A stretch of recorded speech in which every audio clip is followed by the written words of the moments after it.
everyone. Welcome to my YouTube channel and my podcast channel. My name is Aparna Sood and welcome to season 2 of TBC, You and Me. And today our guest is Papa Ray Hurst. Now he's a personal transformation coach and an author who is helping people to change their lives, find the meaning of what has happened in their life so far, change it around and change their future. Hello, Ray. How are you? And your name is really interesting when I read that, Papa Ray. Yes, I got that name because I stand in the place as a father and I bless people who didn't feel loved by their fathers. And so I've been to Brazil 6 times, and down there they simply call me Papa. So therefore I adopted the name Papa Ray. So sweet. That's so sweet. I was literally thinking, I was like, it has to have a story behind. Yes, yeah. It's just down there, they don't call me Ray, they just simply call me Papa, because I went down to share the father, to stand in the place of a father and bless them as my son and daughter. Now I have thousands of spiritual children, sons and daughters all around the world. Wow. That's so I'm sweet. looking for a couple million more. That's so amazing, Ray. Would you like to tell our viewers and listeners a little bit about yourself? So I'll start from the beginning. I grew up in a conservative Mennonite community, which was very closed off to the outside world, like all conservative communities are. My father left when I was 4 years old, which really started to shape the future. And unfortunately, the church that I grew up in didn't know how to handle that. They didn't know what to do. And so they didn't respond well. And so I dealt with a lot of rejection, a lot of abandonment, which fast forward survived through 2 major depressions. Last one 7 years ago was 5 minutes away from suicide. Goodness. And now as a personal transformation coach, I am literally helping people have major life-changing breakthroughs within a couple hours. So you have been there, so you understand what people are going through. Totally understand it. Yeah. Depression is very real. Some people look down on it and say, well, it's not that bad. No, it is that bad. Yeah. I honestly wanted to die. I did not want to live. I had no hope that there was going to be anything for my future. Completely given up hope. So it's real. There are them people that I'm going to just say it, they fake it. Let's be real. And there's them people that don't say anything. And the next thing you know, it's like, oh my God, what happened? Well, we weren't paying attention and we weren't watching, because we get so busy with our own lives. We're not, hey, what's happening to that guy? He doesn't look that good. So checking in on people is so critical, because depression is very real, very real. True. Yeah. So today's episode is going to be about mastering emotions and dealing with your past traumas. So I just wanted to know, is there really a way to deal with your past trauma? Is there a technique one can use? What is the meaning of mastering emotions? 100%. So first of all, we got to understand what are emotions. And I just wrote a book on Father's Blessing to a Son and a Daughter, but my next book's going to be Understanding Your Owner's Manual. How does your brain work? Right. What is happening in your brain? So let's back up a little bit and dive into what I call the mechanics of your emotions. So you got to look at what's really happening in your brain and in your body. So here comes an event. And number one, your brain is designed to keep you safe above everything. Right. You want to be safe. And then the second thing when you're safe is you want pleasure. So your brain's looking, am I safe? Oh, now I want pleasure. And pleasure can be a candy bar, can be a money, can be sex, it can be drugs, it can be video games. So whatever it is in the where you are in your life is what you're going to seek pleasure for. Now, Bill Gates, his pleasure would be to buy another yacht. or Warren Buffett would go out and buy another skyscraper. But for the person who's working and struggling alone, they get an extra $1. Their pleasure is going to go buy a candy bar. So true. Yeah. Or sit down and watch a video. So anyway, back to what is happening in your brain when an emotion happens is your brain literally researches your whole life to determine what is about to happen in the next moment. And this is really critical to get this. So your brain does this research because we're the sum total of every part that makes up the whole of who we are. Right. If you could imagine billions and billions of little checks, that everything that happened in life is in one of them boxes. Your brain researches all that and says, what I think is about to happen, the last time that happened, this is what it meant. So my brain comes back with this idea of what I think is about to happen before it happens. So I want to be safe. Now, here's the part that is always fascinating me to no end. We can talk about the prefrontal cortex and the limbic system and synaptic that don't help you. Yeah. You can learn all that, but it doesn't help you. Because what does your brain do after it comes up with a conclusion of what it perceives will happen? It runs it through your emotional calculator. How do I feel right now? Do you ever have somebody do something and you're like, man, you're just annoying. The next day or an hour later, they do the exact same thing when you're in a bad mood and you lose it.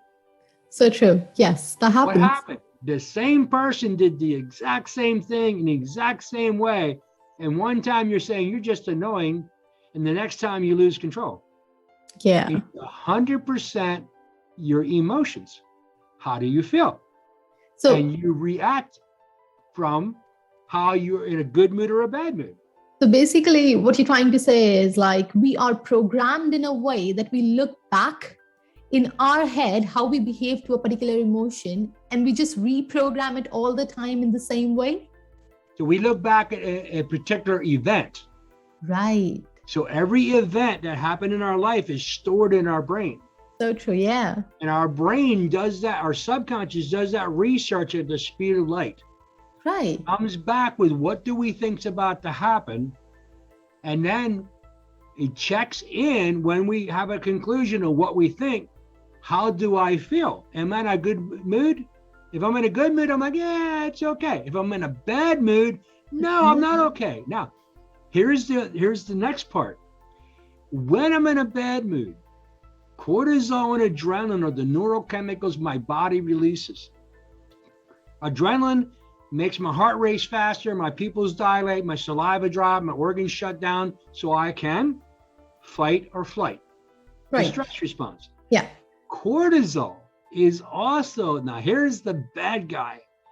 Cortisol takes your cognitive processing ability, your creativity, and greatly diminishes it, literally from 720 bits of data to 20 bits of data in the speed of light. Oh my goodness. I guess that's why they call it the stress hormone. Yes. Here comes the event. Yeah. I think, oh, I know what's going to happen based on what happened in the past. Cortisol and adrenaline, phew, takes away my creative thinking. I'm not safe.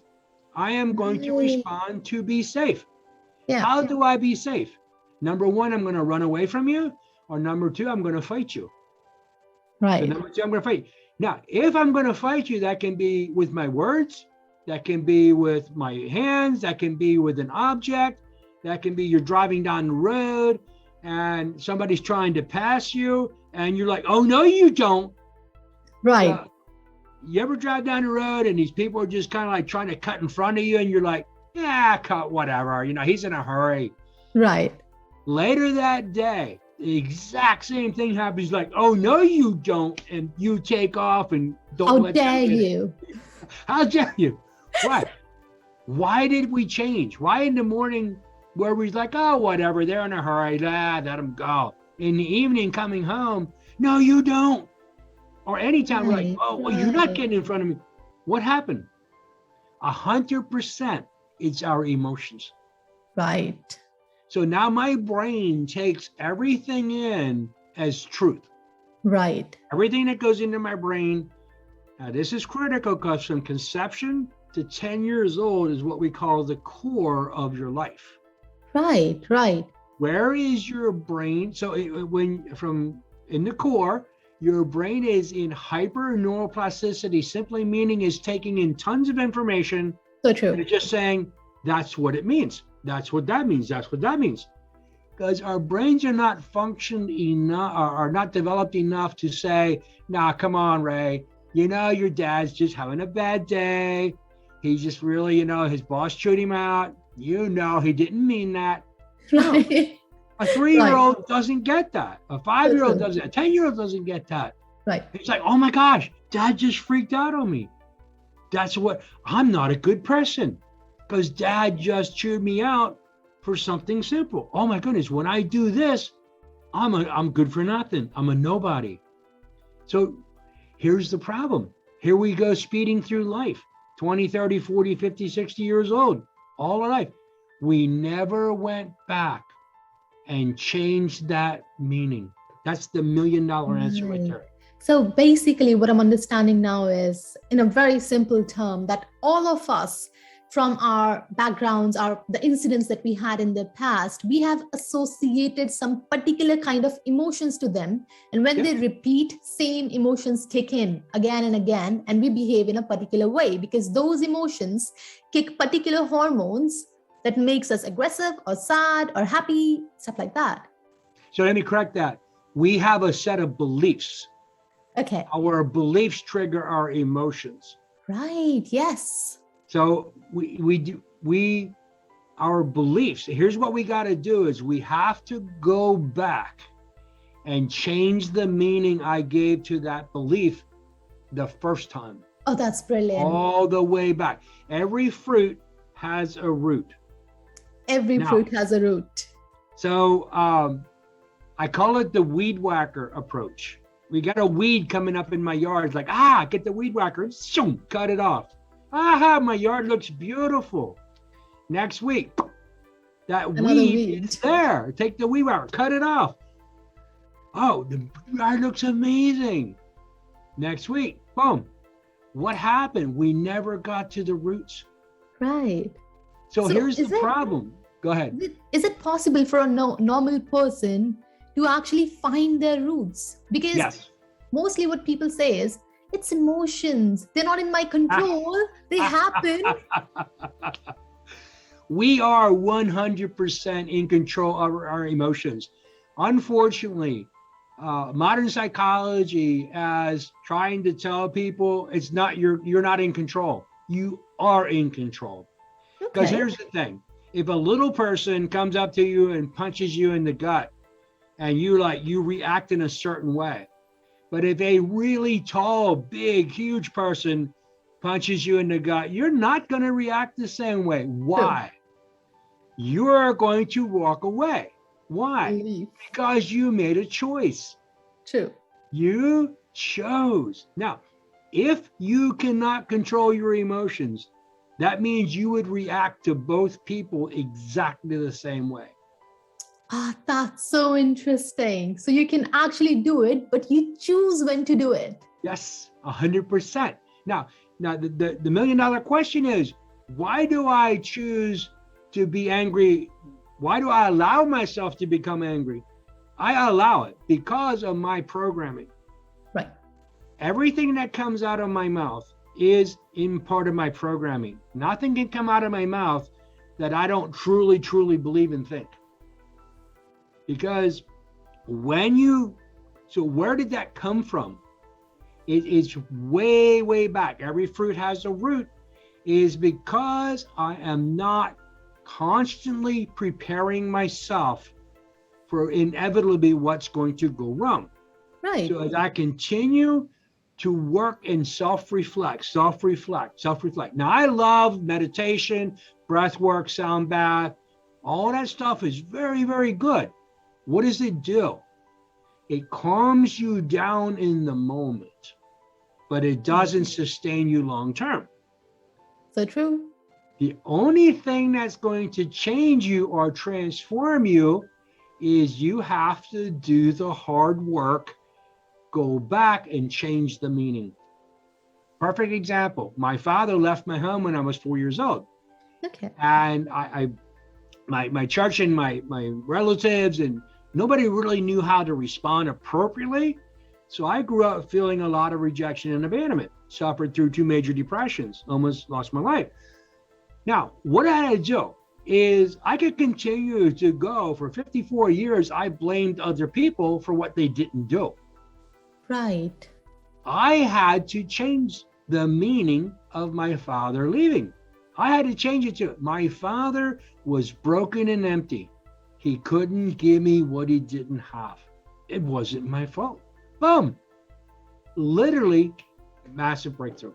But do you think just by telling yourself something that's actually logical, right? And you understand it, but many people, when they have the past traumas, their parents didn't treat them well, or they have some serious mishappenings in their past, they can actually tell them rational reasons and logical reasons and compassionate reasons, but it still hurts. So they have to want to choose to change the meaning. So what is trauma? Trauma is when you remember something that you believe happened in the way you believe it happened. Trauma is nothing more than a belief. So when you really break it down, trauma is a belief about an event. Right. Okay? You are the only one that can write the meaning to any event in life. God cannot change it. The devil cannot change it. Nobody can change your idea of what you believe. Right. Now, you and you alone can go back and don't let. I want to say, I cannot imagine the pain that some of you have been through. I cannot imagine the abuse. I'm not downplaying your pain. I've been there. I went through 2 major depressions. First time I lost everything, filed bankruptcy, lost my business, lost my house, lost literally everything. Wow. 20 years later, I was completely done, thought God was laughing at me. I wanted to die. I had completely given up hope. So I completely understand what it is to be going through this. Right. Now, only I could write the meaning that I gave to my dad leaving me. Only I could give the meaning to my family not supporting my ideas or believing me. Only I could write that truth. And in these last 7 years, particularly the last 6, I've been on an accelerated growth. It's been unprecedented because I started to go back and change the meaning I gave to everything. And another example is I would fight for my position at the table, and that my brothers and my family would see that I have value. They don't. Okay. They still don't. They still, I'm going to be honest, they still do not see the value I bring as a coach and the lives that I've changed. And when I talk to them about what I do, they either don't say nothing or they say something bad. Right. And I kept trying to oh man, I need to prove to them. I need to prove to them. And all of a sudden I'm like, no, Ray, you do not need to prove anything. Right. That right there was a radical transformation in itself because it freed my mind of having to go and prove to them that I'm worthy. Now I am literally meeting with the presidents of banks, senators, congressmen, representatives in the government, and I'm very, very comfortable with it. Right. Because I let go of the fact that my family will never support me. My mother, my brothers, they'll never support me. So you didn't fix it. You just changed your understanding of it. 100%. See, I'm the only one that can write the meaning. Right. And when I go back and change the meaning, what is trauma? Trauma is my reaction to a set of beliefs. Right.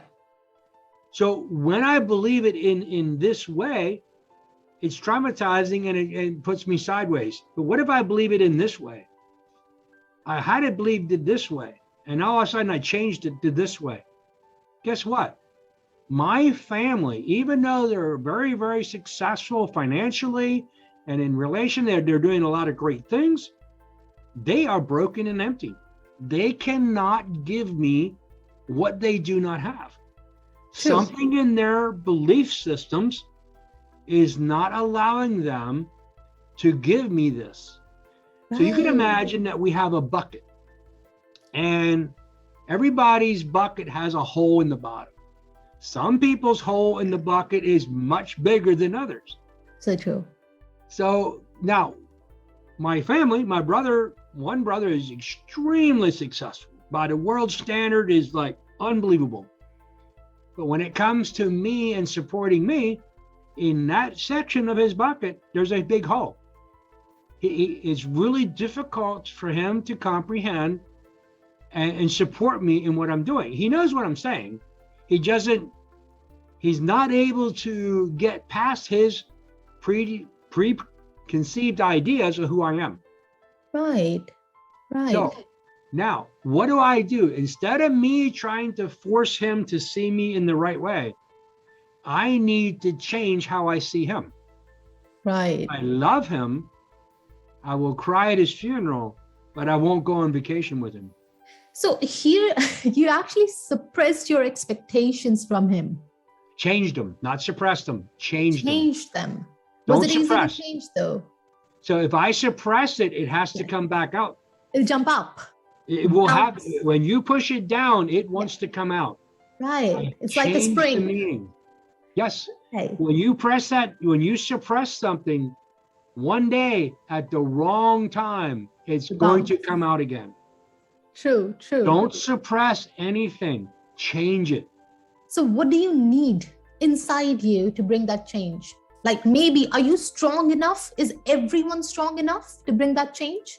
It is what I call the simple step, the hard process. It is not easy. It is not easy at all. It's a very simple step, but it's a very, very hard process. So that's why having a coach is so critical. A coach, a mentor, a friend. But here's the thing, is find somebody who's not afraid to tell you the hard truth. Right. They're not afraid to say, hey, Ray, that's just not right. That's dumb. Don't stop. Don't even say it. Right. But I want to. No, don't say it. You need that friend that's going to just, hey, don't even go there. Stop, you know better. But if your friend's going to go, oh, Ray, I'm so sorry. What's he letting you do? Yeah. He's letting you swim in the junk. Yeah. And then that's another hour, a day, a week, a year of your life that you're not going to be productive because you were not willing to press through the wall. But what about those people, Ray, who don't have anybody? They're like, they don't have friends, they don't have like family to speak to. That's why so many youngsters and many people these days, they're getting depressed, as you said, Yes. because they don't have anyone. Well, that's where you have to, I pressed through most of this on my own, and that's why it took so long. It's been a long journey. I'm continuing to go through it. There are times where I still need to press through. So it becomes down to desire. How bad do you want something different? Now, unfortunately, not everybody has that willpower or that desire. Right. Some of them simply don't know the simple step. That's the hard process. But and this is why I've been on over 20 podcasts last month alone, is I want to share this simple truth, because I truly believe somebody somewhere, his life is going to never be the same because of what I shared. And so true. And so I love giving this information, even though I'll never see them in my life. This side of heaven, I'll never know them or see them. But I want to be for the world what the world was not for me when I needed them the most. Right. So yes, you can do this on your own. It is very hard, but how easy is it to live the way you are? How easy is it to continue in the way you're going? That's not easy. That's not easy. That's not at all. fun. Yes. Yes. So you have to come, it's a choice. Either I'm going to do this or I'm going to do this. Right. Either I'm going to go buy the candy bar or I'm going to save the dollar. Either So I'm going true. to buy a soda or I'm going to save that so I can have money for something that I want. Do I want it all right now or can I wait a little bit? Right. It's hard. It's very, very, very hard. You're going to stumble. You're going to fall. Here's number one. If you have to face this journey on your own, be okay with failing. You're going to fail. Promise you.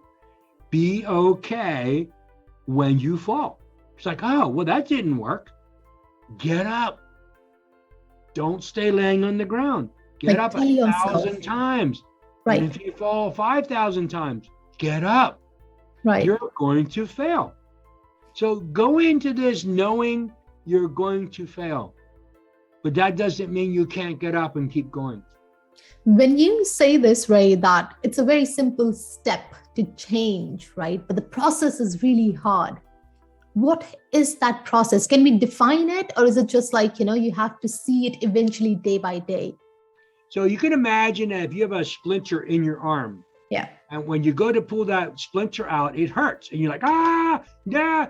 So you kind of let it go. It's like, I'll put some bandages on it. Maybe it'll be okay. And then it gets infected. And then a couple of days later, this is really getting painful. You go to pull that splinter again. It's like, this is so painful. We try to ignore it. But the more we try to ignore that pain, the more infected it gets. So we put a bigger bandage on, and here comes somebody walking along and bumps into it. And we're like, really? Can't you see I had that Band-Aid on there? Why don't you respect me? Well, so we put a bigger Band-Aid on and we put a cushion over it. Somebody else bumps into it again. We like, really? Can't you see I had this protected? Why can't you do, all because we don't want to face the pain. Right. We're going to constantly run up against something that's going to hurt us if we don't deal with that pain. Right. You have to be willing to go to that painful memory.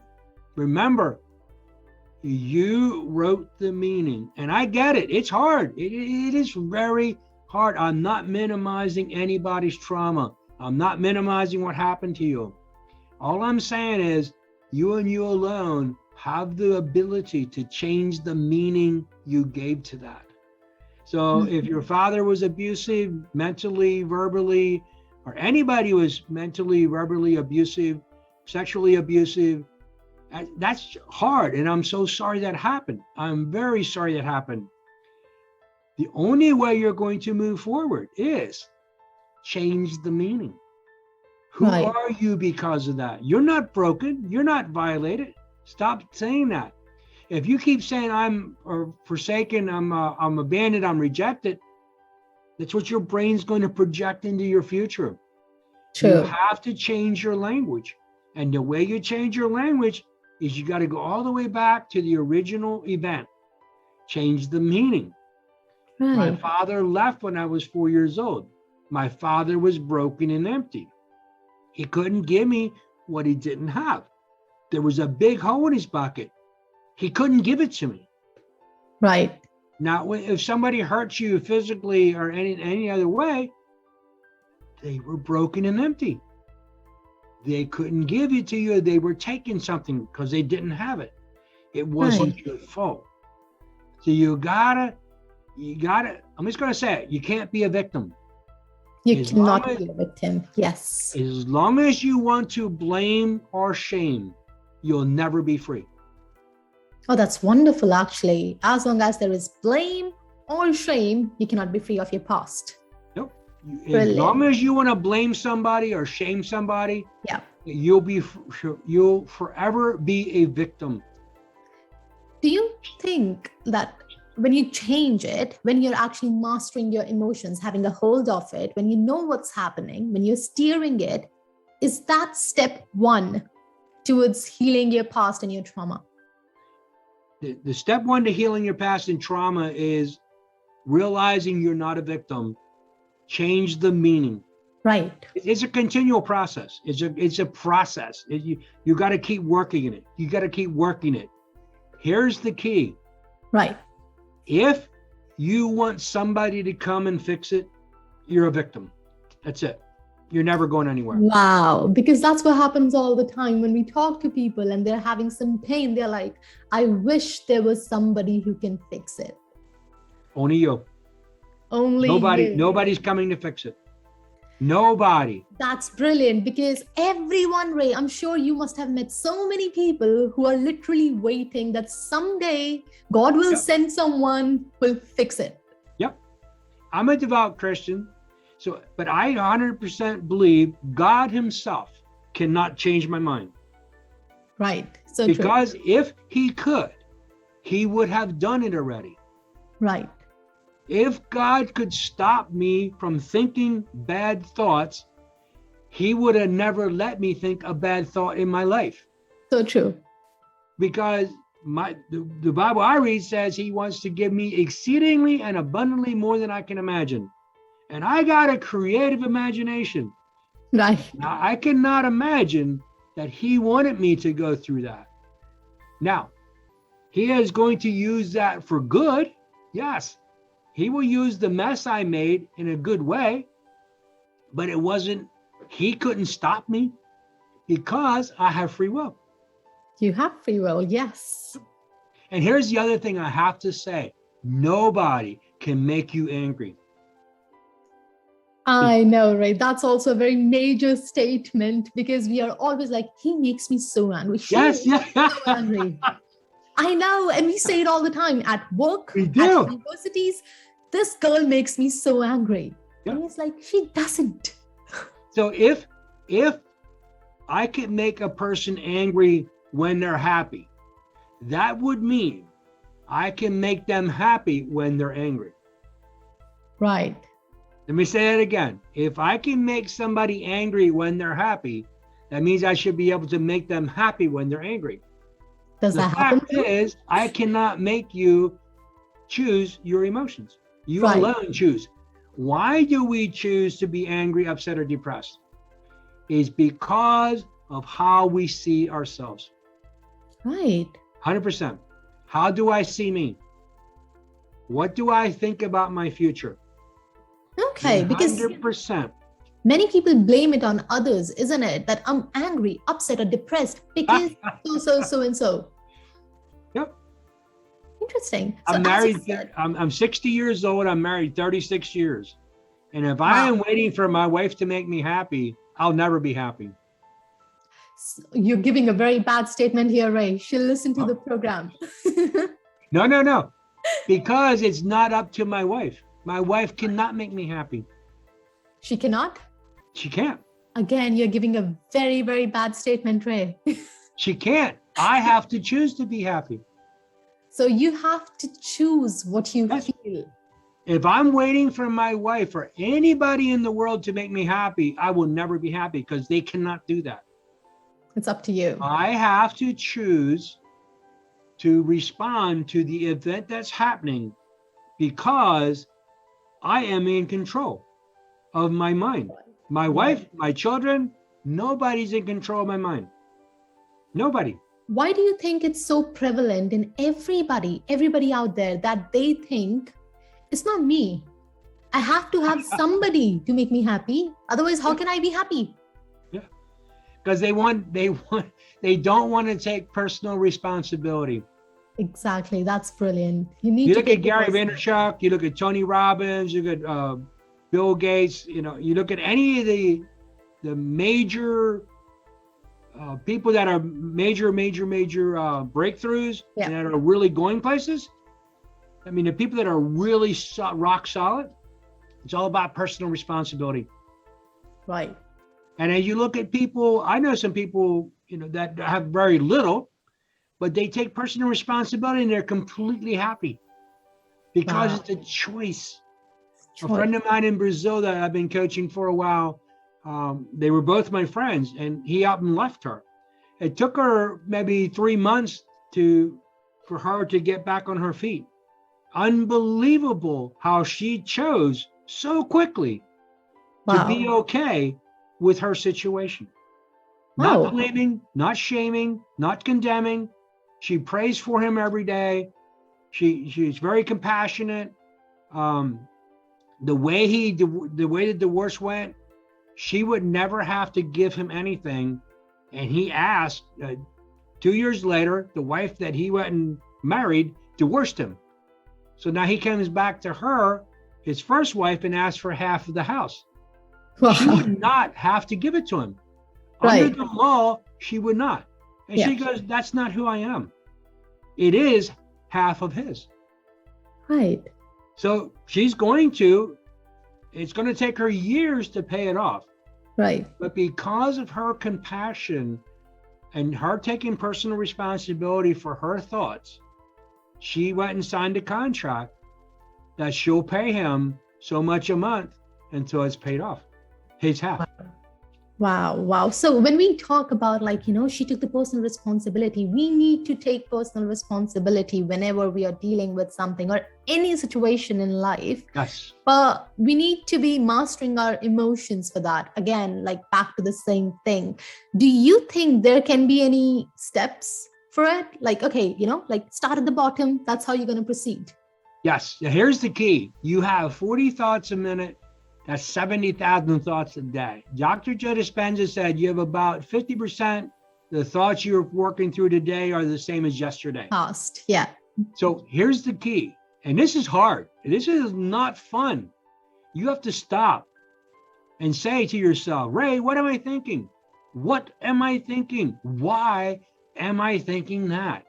Is it true? What's the truth? Simple 5 steps. Stop. What am I thinking? Why am I thinking that? Is it true? What's the truth? Right. If you really want to have accelerated personal transformation, you just hire me as your coach. Now, so true. Now, so here's the key. If you really want to have personal transformation, you write down when you come up against a problem and you're like, you're kind of like, you're not in a good spot. Right. Take a piece of paper and say to yourself, what are you thinking? Write it down. Well, I'm thinking that my family's not supporting me. Well, why are you thinking that? You write that down. Right. And then whatever you write down, you say, why are you thinking that? You write that down. Why are you thinking that? You write that down. Why are you thinking that? About 5 or 6 times. Why? When you get there, you are going to find the root of why you think that. Now, here's the key. If you want to be successful, you have to change the meaning. Next time it happens, it could be an hour later, it could be a day later. Stop. What am I thinking? Why, Ray? Why are you thinking that? Write it down. Why are you thinking that? Write it down. Why are you thinking that? Don't try to do this in your head. Write it with a pen or a pencil. Right. Because it activates neuromotor sensors in your brain that activates more of your brain to be engaged. This is critical. Don't put it on a tablet. Don't do it on a computer. Do it on a paper. Oh, okay. Now your brain is more active to try and write it with the pencil than you're reading it. And so your brain gets engaged. This is not easy. This is very difficult. Yeah, I always used to use this approach of why, so I can actually relate to it. Like what, why, Yes. why, and 100%. then think about it. But you just mentioned do it on the paper. I do it on my laptop. So do the pencil. Try it. It takes more of your neuromotor sensor skills, which makes more of your brain be engaged. That Very you can't be wandering off your brain. You know how our brain just kind of wanders off into other things. Right. Interestingly enough, our brain can run 4 times faster than somebody can talk. Yeah. So when somebody's saying something, we so quickly think we know what they're going to say. We come up with a conclusion in our mind of what we think, and we stop listening, and we're ready to respond. And we didn't hear what they said, the rest of what they said.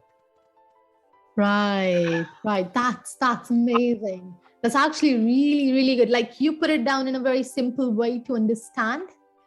That's really amazing. And, I just want to know, as you said that you yourself suffered to major depressions, and many people these days, especially because of COVID, when they are stuck inside, they don't have their people around them and everything. People are suffering a lot with loneliness, depression, anxiety.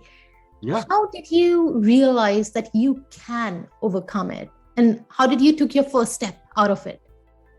So I'm a very spiritual person. And in my 5 minutes before I was on my way to this place where I was going to be done and end it all, there's a very much an anger rose up inside of me, like, no, here we go again. This depression is destroying me, it's destroying everything I have. And I got so angry. I felt this severe pain in my head. I really thought my head was going to explode. And all of a sudden, that pain went away and my mind was clear. I knew I didn't want to die, but I didn't know what to do. To me, that was a demonic spirit that attached itself to me. Now, if you're a spiritual person, how did that spirit get there? I grew up as a Christian.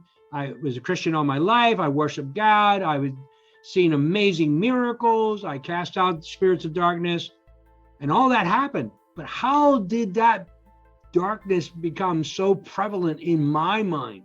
Well, it's really simple. It's very simple. If you take a piece of paper and lay another piece of paper on top, and you do that about 40 times every day, doesn't seem like much. It's only 40, 80, but you do that for 50 years.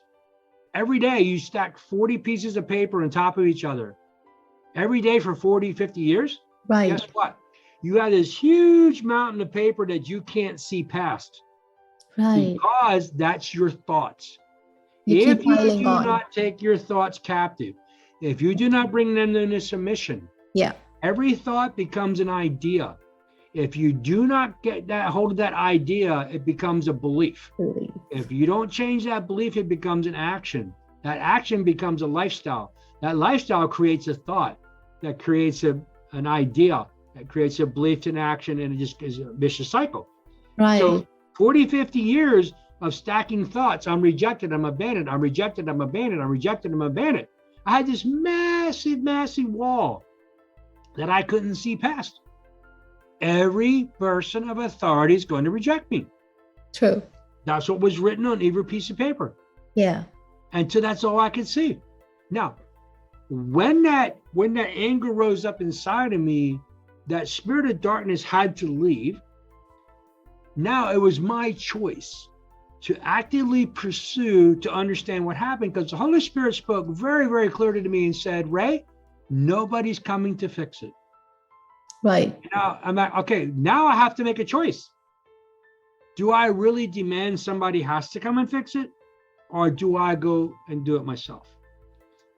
3 to 4 days later, the Holy Spirit spoke again as clear as day. They were broken and empty. They could not give you what they do not have.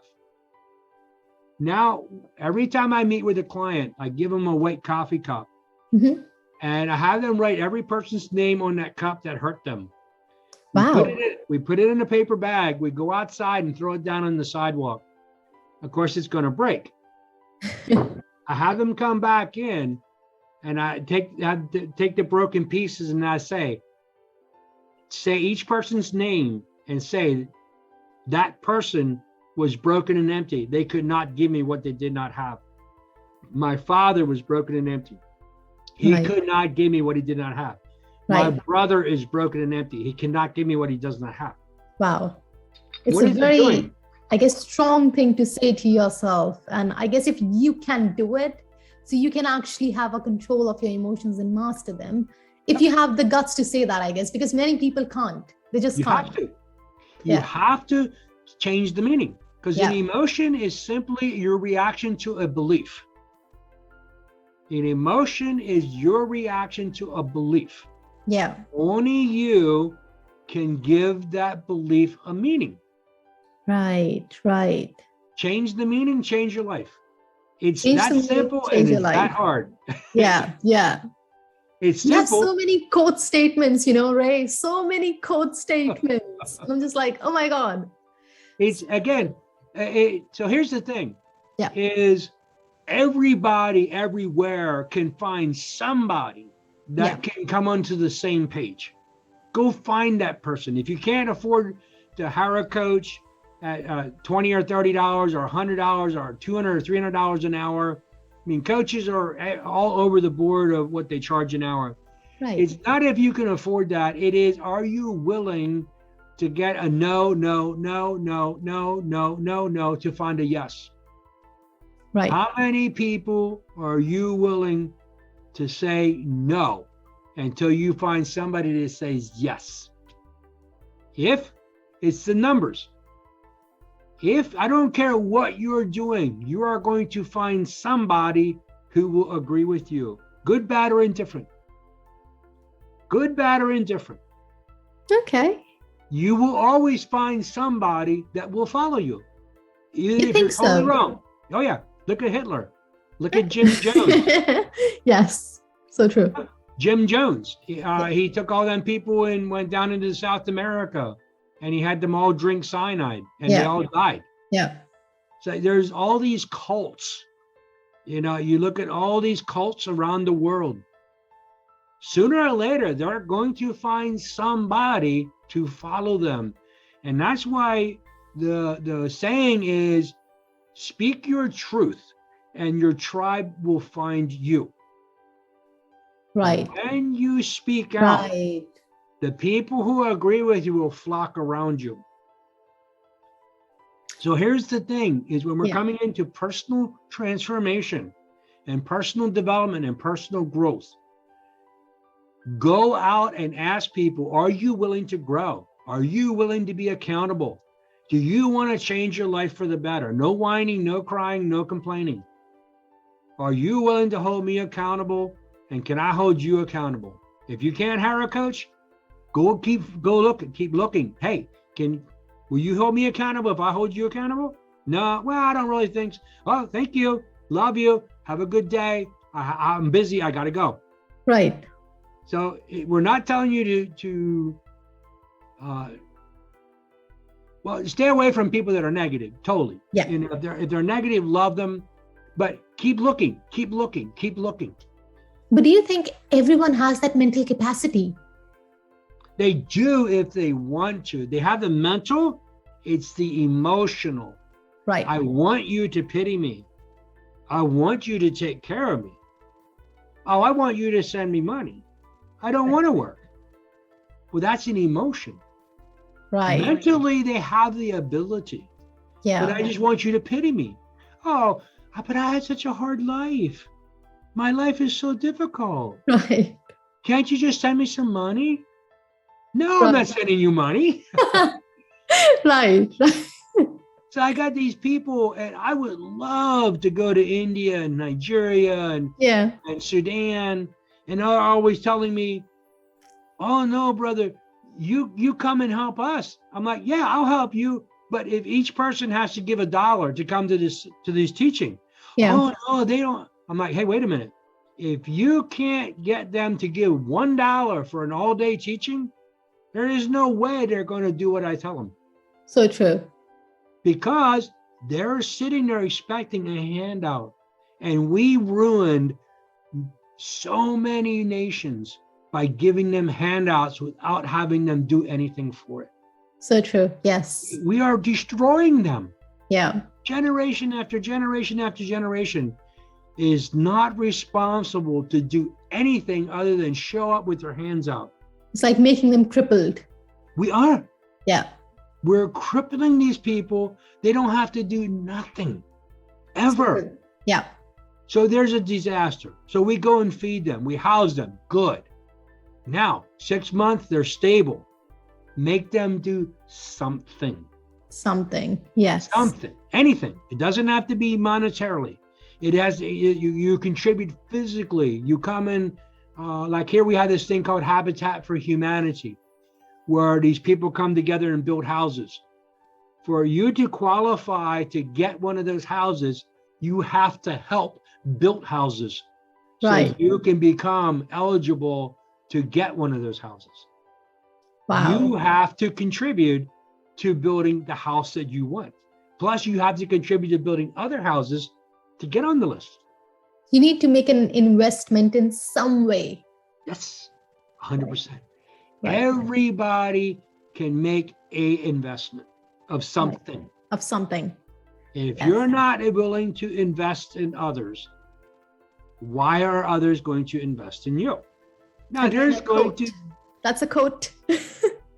There are some people who, I'm sorry, they're never going to change. It's just inevitable. They're not going to change. Right. I mean, we have to understand that. Right.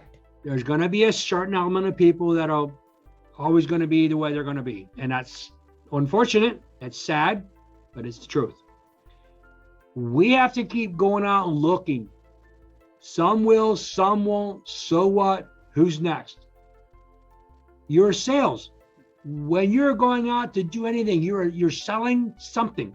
You're selling yourself. You're selling an idea. Right. Some will, some won't. So what? Who's next? Right. Right. Be okay with the no. Be okay with the struggle. Because the struggle is not meant to hurt you. It's meant to make you stronger. Right. So you need to bench press 200 pounds. Well, you're only doing a 50 or 100. So what do? You can do 100. Yeah. So then you start doing 105. And then you start doing 110 and it hurts. Oh man, it hurts. Yes. Just keep going every day, pressing 110 pounds. Then you put on 115 pounds and it hurts. Yeah. And you put 120 and you go through the pain. Right. And before you know it, you're doing 200. It's just like it's not easy, but gradual. You need to keep working on it. Constantly. Press in. Wow. And when you stop, why do you expect somebody to come up and spoon feed you? It's Right. making it real. Right. No, right. Like what we are understanding so far is like you have to bring the change to your thoughts. Only you can do it, nobody else. Don't wait for somebody to do it. Yes. Take the personal responsibility as well, because as you said, in your life, you have seen that nobody's going to come. Right. So take the charge of it. Oh, this is so great. This is really good, Ray. It would be great if you can tell us about your new book as well. It has a very interesting title, Daddy, Why Don't You Love Me? Yes. So I wrote 2 books. It's one is to the son and one is to the daughter. Wow. The title is Daddy, Why Don't You Love Me? A father's blessing to a daughter, healing the wounds of the absent and abusive fathers. Right. The exact same book is written to the son. So again, if you look at what are you struggling with today, started at the core of your life. What's the core of your life? Conception to 10 years old.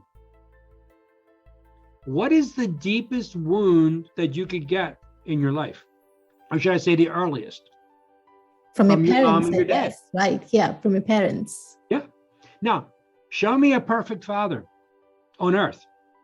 Show me a perfect human being that was a perfect father or a perfect mother. There are none. Hard to find, yeah.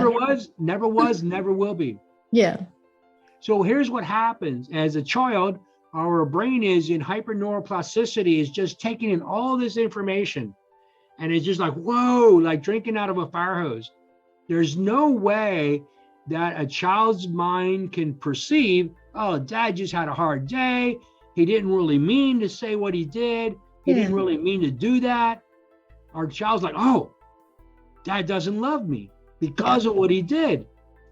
Now, the child doesn't go back and say, well, let me think through my day. Okay, yeah, I shouldn't have thought it that way. It's not what it meant. As an adult, we don't go back and say, well, you know what? When dad did this, he really didn't mean it. But what happens? We're the sum total of every part that makes up the whole. Our brain researches every part to come up with the conclusion. Right. If we never go back and deal with the pain that we had from our fathers, we're never going to heal it. Wow. Yes, that's true. So many people say, God is my father. I'm sorry. That pain came from your earthly dad. If you do not go back and correct it, when the memories go back, when it does the research, it comes back with, I was rejected. Right. You have to go back and change the meaning.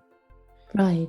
In this book, and this is one that's so powerful, is I stand in a place as a father to bless people as my son and my daughter.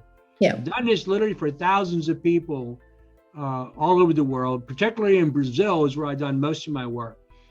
And in this book, I stand as that father from conception, first, second, third trimester. We're speaking to every element of life, birth, infant, toddler, all the way through their life. Right. And as I do my transformation coaching, this father's blessing has more dramatic impact than any other single thing that I do.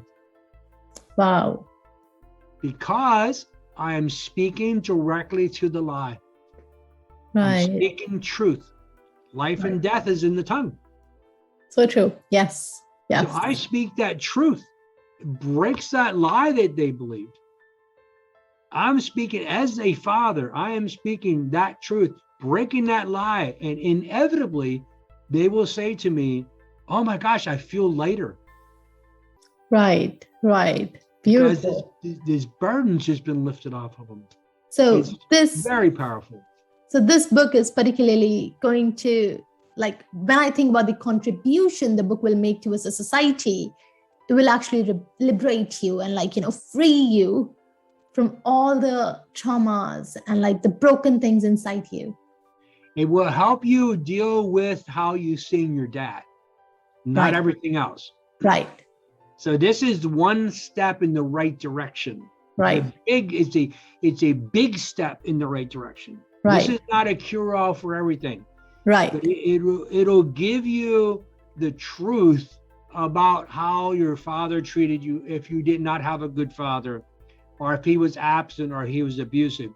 Right. This book it will help you to take a big step. Right. And we have seen many, many, many people be very transformed by just receiving that and breaking them lies that they had in their heart, in their mind, in their beliefs. Now, the key is, like always, you have to continue to hold on to the truth. Right. As you let go of the truth, you fall off. Right. So true. Yeah. You're going up the ski slope, you're riding in the cart, and if you let go, you're falling out of the ski lift. Yeah, right. If Seems you scary. decide to let go of the truth, you're going to fall back on a lie. Hold on to the truth. You have to hold on to the ski lift. Wow, you have to hold on to that truth. Yeah. And every time a lie comes along, stop. What am I thinking? Why am I thinking that? Why? Is it true? What's the truth? Wow. Why is it truth or is it not? Yep. Brilliant. Stop. So here's the thing. Down 40 thoughts a minute, 70,000 thoughts a day. We're trying to outthink what we're thinking. Right. We don't like to stop. It's like, so true. No, let me outthink that. Let me do this. Let me do that. Let me do this. Let me do that. Right. Let me drink some alcohol. Let me take some drugs. So let me true. go out and, go with my girlfriend, my boyfriend. Yeah. Quick solutions. No. Yeah. Quick fix. Yeah. Quick fix. Another pill. No, stop. Where's the trauma? The trauma is my belief. Right. The trauma is your belief. Trauma is my belief. Right. Because if we both can watch the exact same thing and think completely different about what we've seen, the trauma is an individual belief. Wow, this is so nice to hear, Ray. And as now we are approaching towards the end of the show, I want you to give a final message, anything that you would like to say to the viewers and the listeners all around the world. What can they do in a simple way to master their emotions and heal their past and come out of their traumas, their past traumas? First of all, if nobody said to you that you're loved, I want to say, I love you. I love you as my son. I love you as my daughter. I forgive you. I release you to be you. I bless you to be you, to go find your path, to be who you are. And the key is let go of expectations of what you think other people are putting on you. A lot of the struggles you're facing today is because of what you think other people think you should be doing. Be you. Right. Be you. And just as important, stop blaming, stop shaming, because they are broken and empty. Wow. They cannot give you what they do not have. Well, Stop looking for your mom, stop looking for your dad to give you what they don't have. They don't have it. They're broken. They're empty. And as soon as you let them go, you will be free.